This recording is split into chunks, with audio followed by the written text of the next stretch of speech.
ನಮಸ್ಕಾರ wild life ಕನ್ನಡಿಗರೇ, welcome back to the new video. Previous videos ನೋಡಿರೋರಿಗೆ ಗೊತ್ತಿರುತ್ತೆ, ನಾನಿವಾಗ ನೇಪಾಳಲ್ಲಿ ತುಮ್ಲಿಂಗ್ ಅನ್ನುವಂಥ ಒಂದು ಪ್ರದೇಶದಲ್ಲಿ ಇದ್ದೀನಿ. ಆ್ಯಂಡ್ ನೀವೇನಾದರೂ ನನ್ನ ಹಳೆ ಸಬ್ಸ್ಕ್ರೈಬರ್ ಆಗಿದ್ದರೆ ನಿಮಗೆ ಗೊತ್ತಿರುತ್ತೆ, ನಾನೊಬ್ಬ ಪ್ಯಾಷನೇಟ್ ವೈಲ್ಡ್ ಲೈಫ್ ಫೋಟೋಗ್ರಫರ್, ಅಂದರೆ ಹವ್ಯಾಸಿ ವನ್ಯಜೀವಿ ಛಾಯಾಗ್ರಾಹಕ. ಸೊ ನಾನು ತುಮ್ಲಿಂಗಿಗೆ ಬಂದಿರೋದು ರೆಡ್ ಪಾಂಡಾಸ್ಗಳನ್ನ ಫೋಟೋಗ್ರಾಫ್ ಮಾಡೋದಕ್ಕೆ ಅಂತೇಳಿ. ರೆಡ್ ಪಾಂಡಾಸ್ ಅನ್ನೋ ಪ್ರಾಣಿಗಳೇನಿದೆ ಅದು ತುಂಬಾ ಎಲ್ಯೂಸಿವ್ ಆ್ಯಂಡ್ ವೆರಿ ರೇರ್ ಪ್ರಾಣಿಯಾಗಿರುತ್ತೆ. ಆ್ಯಂಡ್ ಇಡೀ ಕನ್ನಡ ಹಿಸ್ಟ್ರಿಯಲ್ಲೇ ನಿಮ್ಗೆ ಯಾರೋ ಆ ಪ್ರಾಣಿನ ತೋರಿಸ್ಕೊಟ್ಟಿರಲ್ಲ ಕಾಡಲ್ಲಿ. ಆ್ಯಂಡ್ ಈ ಪ್ರದೇಶನ ಕೂಡ ಯಾರೂ ತೋರಿಸಿಲ್ಲ ಅಂತ ಅನ್ಕೋತೀನಿ.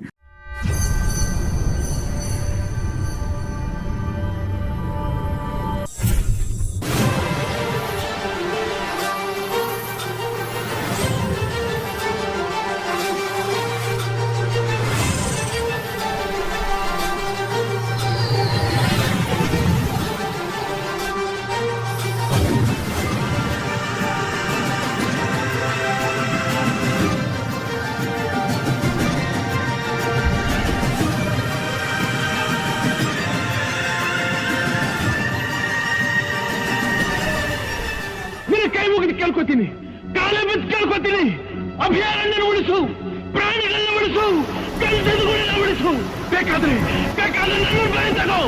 ಸೊ ನನ್ನಿಂದ ನೀವು ಈಗ ಏನು ನೋಡ್ತಿದ್ರೋ ಅದು ಬಂದ್ಬಿಟ್ಟು ಕಾಂಚನಜುಂಗ ಪೀಕ್ ಅದು. ಸೊ ಇಲ್ಲಿ ಸನ್ರೈಸ್ ಆಗೋದು ಸಿಕ್ಕಾಪಟ್ಟೆನೇ ಚೆನ್ನಾಗಿ ಕಾಣುತ್ತೆ. ಸೊ ಅದನ್ನು ನೋಡೋದಕ್ಕೆ ಅಂತ ಹೇಳಿ ನಾನು ಕಾಯ್ತಾ ಇದ್ದೆ. ಆ್ಯಂಡ್ ಸನ್ರೈಸ್ ಅಂತೂ ತುಂಬಾ ಅದ್ಭುತವಾಗಿತ್ತು. ಸನ್ರೈಸ್ ಈ ಕಡೆ ಆಗುತ್ತೆ ಆ್ಯಂಡ್ ಆ ರೇಸ್ ಕಾಂಚನಜುಂಗ ಮೇಲೆ ಬೀಳುತ್ತಲ್ಲ, ಅದನ್ನು ನೋಡೋದೇನೆ beauty. You can see the first peak. इसको कुंभकर्ण बोलता है. Okay. That middle one is Kanchenjunga. So a lot of peak there. बहुत सारा पीक है. नॉर्थ कापरू, साउथ कापरू, कापरूडा, कापरू. उसका जो गैप है ना, उसको साइड में थोड़ा सा पीक है ना, उसको सुम्बुक बोलता है.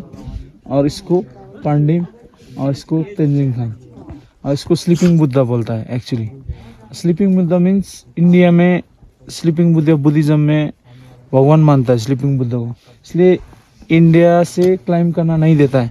जितना भी कंचनजंगा क्लाइंब करने वाला होता है ना, वो आपका ये जो कुंभकर्ण पार्ट्स है ना, दैट्स नेपाल पार्ट्स, यहाँ से क्लाइंब करता है. क्योंकि ये पूरा कंचनजंगा आधा तो नेपाल का जो कुंभकर्ण का पार्ट्स यहाँ से क्लाइंब करता है. क्योंकि इंडिया सिक्किम गवर्नमेंट तो नहीं देता है, आपका नीचे नीचे गोचाला तक जा सकता है बेस कैंप, तो वहाँ से नहीं जा सकते. Actually, you can see the face here. Yeah. The face, stomach and then legs. That's इसको स्लीपिंग बुद्धा भी कहते हैं. पांडा साइटिंग वगैरह होगा नेपाल साइड में. क्योंकि वहाँ पे एक कहीं कटा में लाइक होम स्टे वगैरह है. अच्छा, उधर जा सकते. वो होम स्टे मीन्स आपका ये चाय वगैरह मिलने का जगह एवरीथिंग है. वहाँ पे वॉशरूम है, वहाँ यूज करता है. इफ वन साइटिंग होगा जब ट्रेकर्स लोग अंदर नेपाल के अंदर घुस जाएगा, वन साइटिंग हुआ दिन कॉल करके हमको बुला लेगा, हम लोग वहाँ पे जाएंगे और खींच के फिर वापस आएंगे. वो ऑलरेडी इनसाइड जंगल घुस गया है लड़का. ನೇಪಾಳ ಫಾರೆಸ್ಟ್ ಎಂಟರ್ ಆಗೋಕ್ಕೂ ಮುಂಚೆ ಫಾರೆಸ್ಟ್ ಡಿಪಾರ್ಟ್ಮೆಂಟಿಂದ ಪರ್ಮಿಟ್ಸ್ ತೊಗೋಬೇಕು. ಸೊ ಅದಕ್ಕೋಸ್ಕರ ನಾವೀಗ ಬಾರ್ಡರ್ ಹತ್ರ ಇದ್ದೀವಿ. ಫಾರೆಸ್ಟ್ ಡಿಪಾರ್ಟ್ಮೆಂಟಿಂದ ಪರ್ಮಿಷನ್ ತೊಗೊಂಡು ಇಲ್ಲಿಂದ ನಾವು ಕಾಡೊಳಗಡೆ ಎಂಟ್ರ್ ಆಗ್ತೀವಿ. ಆ್ಯಂಡ್ ಹಂಗೆ ಇಲ್ಲಿ ಸ್ವಲ್ಪ ಬರ್ಡಿಂಗ್ ಮಾಡ್ತಾ ಇದ್ದೀವಿ, ಯಾವುದಾದ್ರು ಬರ್ಡ್ ಸಿಗುತ್ತಾ ಅಂತ ನೋಡ್ತಾ ಇದ್ದೀವಿ. Himalayan birds are really exotic. So ನೋಡೋದಕ್ಕೆ ತುಂಬಾ ಅದ್ಭುತವಾಗಿರುತ್ತೆ. ವೈಲ್ಡ್ ಲೈಫ್ ಫೋಟೋಗ್ರಫಿದು ಇದೆ ಬ್ಲೆಸ್ಸಿಂಗು ಗುರು. ಎಂತೆಂಥ ಜಾಗಗಳಿಗೆ ಕರ್ಕೊಂಡು ಹೋಗುತ್ತೆ ನಮ್ಮನ್ನ ಅಂತ ಹೇಳಿದ್ರೆ ನೀವೇ ನೋಡ್ತಿದ್ದೀರಾ ಎಷ್ಟು ಅದ್ಭುತವಾಗಿದೆ ಅಂತ ಈ ಜಾಗ. ಟೀ ಕುಡಿಯೋಣ ಅಂದ್ಬಿಟ್ಟು ಒಂದು ಅಂಗಡಿ ಹತ್ರ ಬಂದಿದ್ದೀವಿ. ಬಟ್ ಇದನ್ನು ಅಂಗಡಿ ಅನ್ಬೇಕೋ ಇಲ್ಲ ಬಾರ್ ಅನ್ಬೇಕೋ ಇಲ್ಲ ರೆಸ್ಟೋರೆಂಟ್ ಅನ್ಬೇಕೋ ಗೊತ್ತಿಲ್ಲ, ಎಲ್ಲನೂ ಇದೆ ಇಲ್ಲಿ. ನೋಡ್ತಿರ್ಬೋದು ನೀವು, ಇದೆಲ್ಲ home made wine. So rhododendron flower ಮತ್ತು ಕಿವಿ ಫ್ರೂಟ್ ವೈನ್ ಇದೆಲ್ಲ. ಆ್ಯಂಡ್ ಅದ್ರ ಜೊತೆಗೆ ಪ್ಯಾಕ್ಡ್ ಆಲ್ಕೋಹಾಲ್ ಕೂಡ ಇರುತ್ತೆ. ಬಿಯರ್ ಇದೆ. ಈ ಚಳಿಲಿ ಯಾವನ್ ಗುರು ಬಿಯರ್ ಕುಡಿತಾನೆ. ಟೀ ಕುಡ್ದಾದ್ಮೇಲೆ ಇವಾಗ ನಮ್ಮ ಬೇಸ್ ಕ್ಯಾಂಪ್ ಹತ್ರ ಬಂದಿದ್ದೀವಿ. ರೆಸ್ಟ್ ಆಫ್ ದ ಡೇ ನಾವು ಇಲ್ಲೇ ಸ್ಪೆಂಡ್ ಮಾಡೋದು ಟೈಮು. ನಮ್ಮ ಟ್ರ್ಯಾಕರ್ಸ್ಗಳೇನಿದ್ದಾರೆ ಅವರು ಕಾಡೊಳಗಡೆ ಹೋಗಿರ್ತಾರೆ. ನಾವು ಇಲ್ಲೇ ಅಕ್ಕಪಕ್ಕ ಬರ್ಡಿಂಗ್ ಮಾಡಿಕೊಂಡು ಹಾಗೆ ರೆಡ್ ಪಾಂಡಾಸ್ಗಳನ್ನ ಹುಡುಕ್ತಾ ಇರ್ತೀವಿ ನಾವು. ಬಟ್ ನಮ್ಮ ಟ್ರ್ಯಾಕರ್ಸ್ಗಳು ರೆಡ್ ಪಾಂಡಾನ ಹುಡುಕ್ಬಿಟ್ಟು ಕನ್ಫರ್ಮ್ ಸೈಟಿಂಗ್ ಕೊಟ್ಟಿದ ತಕ್ಷಣ ಇಲ್ಲಿಂದ ಟಕ್ಕಂತ ಜೂಟು ಅವರೆಲ್ಲಿ ಕರೀತಾರೋ ಅಲ್ಲಿಗೆ ನಡ್ಕೊಂಡು ಹೋಗ್ಬೇಕು ನಾವು. ಆ್ಯಂಡ್ ಈಗ ಇಲ್ಲಿ ಬ್ರೇಕ್ಫಾಸ್ಟ್ ಮಾಡ್ಕೋತೀವಿ. ಬಟ್ ಲಂಚ್ ಮಾಡೋದು ಬಂದ್ಬಿಟ್ಟು ಆಗಲೇ ಟೀ ಕುಡಿದ್ವಲ್ಲ ಆ ಅಂಗಡಿಲೇ. ಆ್ಯಂಡ್ ಇವಾಗ ಎಗ್ ಮ್ಯಾಗಿ ಆರ್ಡರ್ ಮಾಡಿದ್ದೆ, ಬಂದಿದ್ದೆ. ಬಟ್ ಬಿಸಿ ಬಿಸಿ ಇರೋದು ಏನೇ ತೊಗೊಂಡ್ರು ವಿತಿನ್ ಫ್ಯೂ ಸೆಕೆಂಡ್ಸು ತಣ್ಣಗಾಗೋಗ್ಬಿಡುತ್ತೆ. ಬೇಗ ತಿನ್ಕೊಂಬಿಡ್ಬೇಕು. ಸೊ ಎಗ್ ಮ್ಯಾಗಿ ತಿನ್ಕೊಂಡು ಈಗ ಬರ್ಡಿಂಗ್ ಮಾಡೋದಕ್ಕೆ ಹೊರಗಡೆ ಬಂದಿದ್ದೀನಿ. ಬಟ್ ನಾವು ಬರೋಷ್ಟಲ್ಲಿ ಸನ್ಲೈಟು ತುಂಬಾ ಹ್ಯಾರ್ಶಾಗಿ ಹೋಗ್ಬಿಟ್ಟಿತ್ತು. ಯಾಕಂದರೆ ನಾವು ಕಾಂಚನಜುಂಗ ನೋಡಿಕೊಂಡು ಸುಮಾರು ಹೊತ್ತು ಟೈಮ್ ಸ್ಪೆಂಡ್ ಮಾಡೋದ್ವಲ್ಲ. ಇವಾಗ ಸನ್ಲೈಟ್ ಹ್ಯಾರ್ಶ್ ಆಗಿರೋದ್ರಿಂದ ಬರ್ಡ್ದು ಯಾವುದು ಮೂಮೆಂಟ್ ಇಲ್ಲ. ಆ್ಯಂಡ್ ಅದಕ್ಕೆ ಈಗ ವ್ಯೂ ಪಾಯಿಂಟ್ ಹತ್ರ ಬಂದು ಕೂತಿದ್ದೀವಿ. ಆ್ಯಂಡ್ ನಾವು ಕಳಿಸಿರೋ 8 ಟ್ರ್ಯಾಕರ್ಸಲ್ಲಿ 2 ಟ್ರ್ಯಾಕರ್ಸ್ಗಳು ನಮಗೆ ಸಿಕ್ಕಿದ್ದಾರೆ. ಬಟ್ ಇವ್ರಿಗೂ ಏನು ರೆಡ್ ಪಾಂಡಾಸ್ಗಳು ಕಾಣಿಸಿಲ್ಲ ಅಂತ ಹೇಳ್ತಿದ್ದಾರೆ. ಬಟ್ ವ್ಯೂ ಮಾತ್ರ ತುಂಬಾ ಅದ್ಭುತವಾಗಿದೆ. ಇಲ್ಲಿಂದ ಇಲ್ಲೇ ಕುತ್ಕೊಂಡು ಇವರು ಹುಡ್ಕೋದು ರೆಡ್ ಪಾಂಡನ ಎಲ್ಲೋ ಇದ್ರೂ ಟ್ರ್ಯಾಕ್ ಮಾಡಿಬಿಟ್ಟು ಕರೆಕ್ಟಾಗಿ ಅಲ್ಲಿಗೆ ಕರ್ಕೊಂಡು ಹೋಗ್ತಾರೆ. ಈ ಟ್ಯಾಲೆಂಟ್ ಹೆಂಗೆ ಅನ್ನೋದೇ ಗೊತ್ತಿಲ್ಲ ನನಗೆ. ಆ್ಯಂಡ್ ಫಾರೆಸ್ಟ್ ನೋಡಿ ತುಂಬಾ ಬ್ಯೂಟಿಫುಲ್ ಆಗಿದೆ, ಬ್ಯಾಂಬೂ ಫಾರೆಸ್ಟ್ ಇದು. ಆ್ಯಂಡ್ ಈ ಥರ ಫಾರೆಸ್ಟು ನಾನು ಫಸ್ಟ್ ಟೈಮ್ ಎಕ್ಸ್ಪೀರಿಯೆನ್ಸ್ ಮಾಡ್ತಿರೋದು. ಆ್ಯಂಡ್ ಆನ್ ಫುಟ್ ಸಕ್ಕತ್ತಾಗಿದೆ ಎಕ್ಸ್ಪೀರಿಯೆನ್ಸು. ನೋಡಿ ನಾವು ಸಿಟಿಗಳಲ್ಲೆಲ್ಲ ₹100 ₹1000 ಕೊಟ್ಬಿಟ್ಟು ಪ್ಯಾಕ್ಡ್ ಹಿಮಾಲಯನ್ ವಾಟರ್ ತೊಗೋತೀವಲ್ಲ, ಫ್ರೀಯಾಗಿ ಸಿಗ್ತಿದೆ. ಆದರೆ ಹುಷಾರಾಗಿ ಕುಡಿಬೇಕು, ಯಾಕಂದರೆ ಬಾಟಮಲ್ಲಿ ಸುಮಾರು ಮೈಕ್ರೋಬ್ಸ್ಗಳು ಮತ್ತು ಬೇರೆ ಬೇರೆ ಜೀವಿಗಳೆಲ್ಲ ಉಟ್ಕೊಂಡ್ಬಿಟ್ಟಿರುತ್ತೆ. ಅದನ್ನೇನಾದರೂ ಕುಡಿದ್ರೆ ಹೆಲ್ತಿಗೆ ಎಫೆಕ್ಟ್ ಆಗೋ ಚಾನ್ಸ್ ಇರುತ್ತೆ. ಅದಕ್ಕೆ ಮೇಲ್ಮೇಲೆ ಮಾತ್ರ ಸ್ವಲ್ಪ ಕುಡಿಬೇಕು. ಬಟ್ ಸಖತ್ತಾಗಿದೆ ಎಕ್ಸ್ಪೀರಿಯೆನ್ಸ್ ಮಾತ್ರ ಇದು, ನ್ಯಾಚುರಲ್ ಹಿಮಾಲಯನ್ ವಾಟರ್ ಕುಡಿತಿರೋದು. ಸರಿ, ಬರ್ಡಿಂಗ್ ಆದಮೇಲೆ ಬೇಸ್ ಕ್ಯಾಂಪ್ ಹತ್ರ ಹೋಗ್ಬಿಟ್ಟು ಸುಮ್ಮನೆ ಹಾಗೆ ಕೂತಿದ್ವಿ. ಆ್ಯಂಡ್ ಸಡನ್ನಾಗಿ ಕಾಲ್ ಬಂತು ಟ್ರ್ಯಾಕರ್ಸ್ಗಳ ಕಡೆಯಿಂದ 3 ರೆಡ್ ಪಾಂಡಗಳನ್ನ ನೋಡಿದಾರಂತೆ. ಅದರ ಜಾಗದ ಕಡೆಗೆ ಇವಾಗ ನಾವು ಹೋಗ್ತಾ ಇದ್ದೀವಿ. ಅದು ಎಲ್ಲಿ ಸೈಟ್ ಆಗಿತ್ತೋ ಅಲ್ಲಿ. ಆ್ಯಂಡ್ ನೋಡಿ ಟ್ರಯಲ್ ಅಂತೂ ತುಂಬಾ ಕಷ್ಟ ಇದೆ. ವಿಡಿಯೋಲಿ ಅದೆಷ್ಟು ಜಸ್ಟಿಫೈ ಆಗ್ತಿದೆ ಅಂತ ಗೊತ್ತಿಲ್ಲ. ಬಟ್ ಟ್ರಯಲ್ ಅಂತೂ ತುಂಬಾ ಚಿಕ್ಕದಿದೆ, ಕಾಲು ಒಂದೇ ಇಡೋದಕ್ಕಾಗೋದು at a time. And right side ಬಂದುಬಿಟ್ಟು ಗಿಡಗಳ ಥರ ಕಾಣಿಸ್ತಾ ಇದೆಯಲ್ಲ, ಆದರೆ ಅದು ಸ್ಟೀಪ್ ಇದೆ, ತುಂಬಾ ಸ್ಟೀಪ್ ಇದೆ. ನಾವು ಮಿಸ್ಸಾಗಿ ನನ್ನ ಆ ಸೈಡ್ ಕಾಲಿಟ್ವಿ ಅಂತ ಹೇಳಿದ್ರೆ ಲೈಕ್ ಲಿಟ್ರಲಿ ಪಾತಾಳದ ಒಳಗಡೆ ಹೋಗೋ ಥರ ಇದೆ. ಬಟ್ ಅದು ವಿಡಿಯೋಲ್ಲಿ ಸೀರಿಯಸ್ಸಾಗಿ ಕಾಣಿಸ್ತಾ ಇಲ್ಲ ಅದು. ಆ್ಯಂಡ್ ತುಂಬಾ ಡೌನ್ ಇದೆ ಕೂಡ, ನಡೆಯೋದಕ್ಕೆ ಕಷ್ಟ ಆಗ್ತಿದೆ. ಬಟ್ ನಮ್ಮ ಜೊತೆಗೆ ಬಂದಿರೋ ಟ್ರ್ಯಾಕರ್ಸ್ಗಳು ಮತ್ತು ಡ್ರೈವರ್ ಬಂದುಬಿಟ್ಟು ನನ್ನ ಕ್ಯಾಮ್ರಾನ ಕ್ಯಾರಿ ಮಾಡ್ಕೊಂಡು ಮುಂದೆ ಹೋಗ್ತಾ ಇದ್ದಾರೆ. ಅದರಿಂದ ನಾನು ಸಪೋರ್ಟ್ ತೊಗೊಂಡು ಸ್ಲೋ ಆಗಿ ನಡ್ಕೊಂಡು ಹೋಗೋದಕ್ಕೆ ಚಾನ್ಸ್ ಆಗ್ತಿದೆ.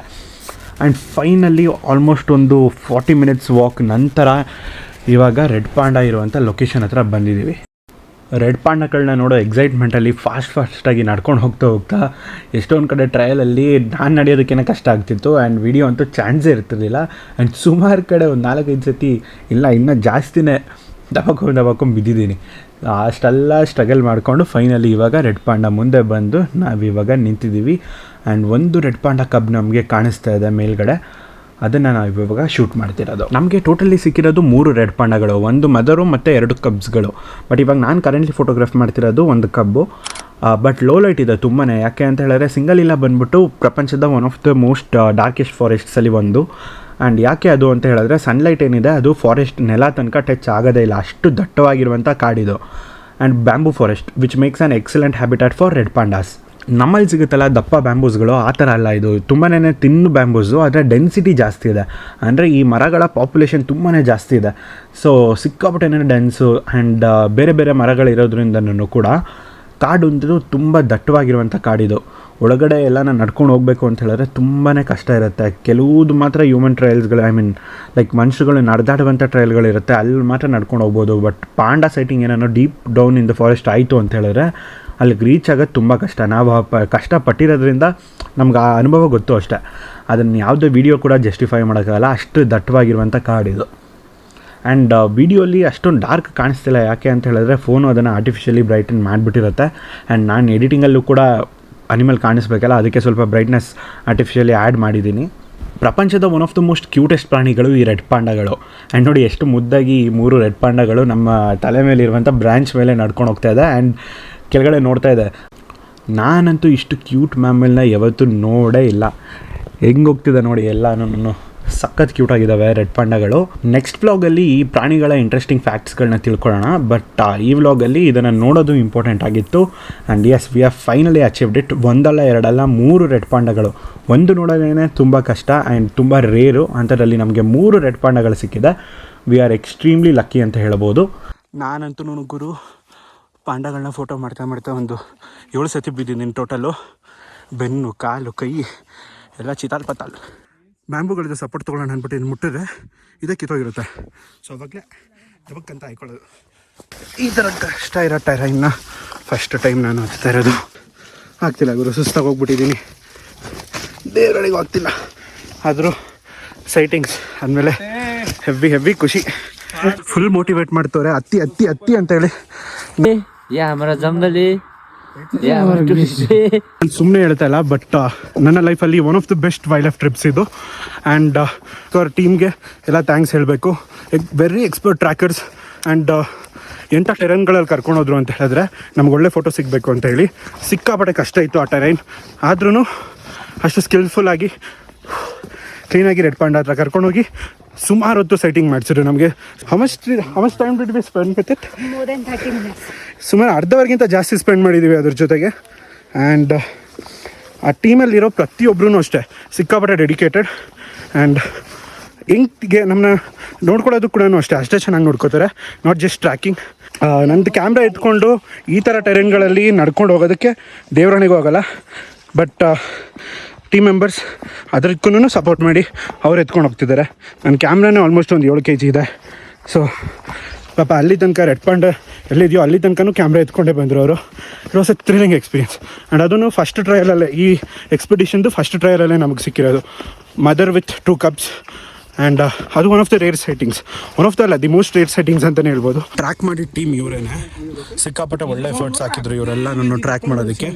ಹಾಯ್ ಬೋಲು, ಹಾಯ್ ಹಾಯ್ ಹಾಯ್ ಹಲೋ ನಮಸ್ತೆ.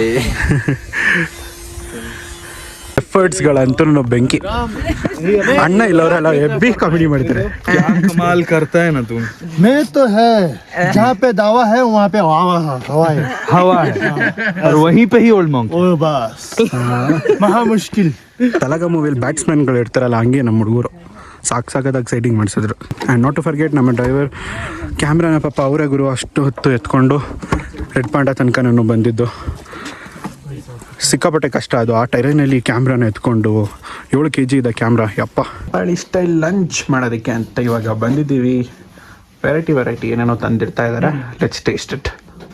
ये बैम्बू का है क्या? ये अच्छा, बैम्बू शूट. यस. ಬಡಿಯಾ. ಲಂಚ್ ಸಕ್ಕತ್ತಾಗಿದೆ. ಬೆಳಗ್ಗೆ ಇಲ್ಲಿ ನಾವು ಟೀ ಕುಡಿಯೋಕೆ ಬಂದಿದ್ವು, ಅಲ್ಲಿಗೆ ಬಂದಿದ್ದೀವಿ ಲಂಚ್ ಮಾಡೋದಕ್ಕೆ. ಆಂಟಿ ಮಾಡಿದ್ದು ಸಕ್ಕತ್ತಾಗಿ ಮಾಡಿದ್ದಾರೆ. ಹಾಯ್ ಬೆಲಾ. ಇನ್ನೂ ಪಾಂಡಾ ಸೈಟಿಂಗ್ ನೆನೆಸ್ಕೊಂಡ್ರೆ ಗೂಸ್ ಬಂಪ್ಸು ಕೈಯೆಲ್ಲ ನೋಡ್ತಿರ್ಬೋದು. ಇನ್ನು 2 ದಿನಗಳು ಬಾಕಿ ಇದೆ ನಮಗೆ ನೇಪಾಳಲ್ಲಿ. ಮುಂದಿನ ವ್ಲಾಗಲ್ಲಿ ನಾನು ಅದನ್ನು ಕವರ್ ಮಾಡ್ತೀನಿ. ಮತ್ತೆ ರೆಡ್ ಪಾಂಡಗಳನ್ನ ಹುಡ್ಕೊಂಡು ಹೋಗೋಣ. ಆ್ಯಂಡ್ ಅದರ ಇಂಟ್ರೆಸ್ಟಿಂಗ್ ಫ್ಯಾಕ್ಟ್ಸ್ಗಳನ್ನ ನೆಕ್ಸ್ಟ್ ವ್ಲಾಗಲ್ಲಿ ತಿಳ್ಕೊಳ್ಳೋಣ. ಒಂದೊಳ್ಳೆ ನೇಪಾಳಿ ಲಂಚ್ ಆದಮೇಲೆ ಇವತ್ತಿನ ವ್ಲಾಗ್ನ ಇಲ್ಲಿಗೆ ಮುಕ್ತಾಯ ಮಾಡ್ತಿದ್ದೀನಿ. ನಿಮ್ಗೇನಾದರೂ ಈ ವಿಡಿಯೋ ಇಷ್ಟ ಆಗಿತ್ತು ಅಂತ ಹೇಳಿದ್ರೆ ಈ ವಿಡಿಯೋನ ಲೈಕ್ ಮಾಡಿ. ಆ್ಯಂಡ್ ನೀವೇನಾದರೂ ನನ್ನ ಚಾನಲ್ಗೆ ಹೊಸಬರಾಗಿದ್ದರೆ ನನ್ನ ಚಾನಲ್ನ ಸಬ್ಸ್ಕ್ರೈಬ್ ಮಾಡಿ ಅಂತ ಕೇಳ್ತಾ, this is wild life Kannadiga Rohan Muttaraj signing off from the video. Bye.